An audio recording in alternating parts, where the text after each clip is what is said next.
Antonio Brown, not a fan of the media, though, scrutinizing everything, his family, et cetera. What was your reaction to that sound and then the quote we later just heard from him? Well, I hear him. He's making some points. But my big takeaway is I'll take Le'Veon Bell, thank you very much.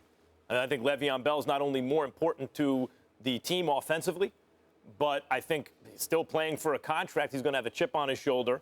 And you don't hear this stuff from Le'Veon Bell. Antonio Brown is the same dude. Listen, Antonio Brown's prime. You could match that up against anyone's prime in the history of football. Like, like saying no one's ever matched Jerry Rice's production. You know who's come closest? Antonio Brown these last 3 or 4 years. That's the closest we've seen to Jerry Rice. He's amazing.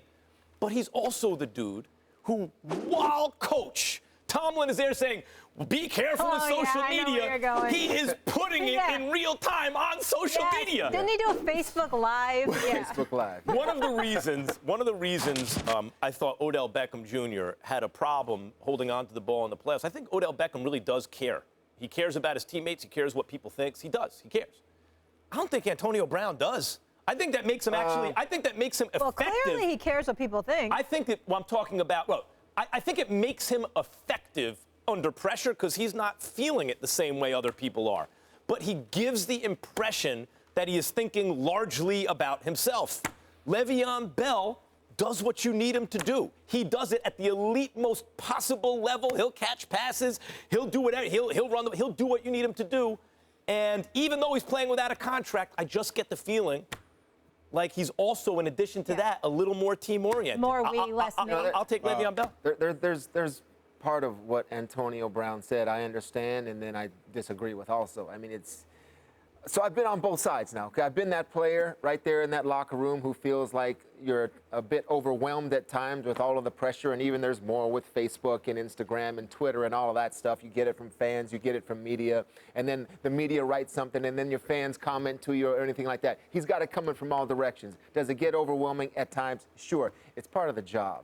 It's part of the job. I understand that being on that side, but being on the other side now, covering the NFL and getting to know Max, Stephen A., you guys got jobs to do too.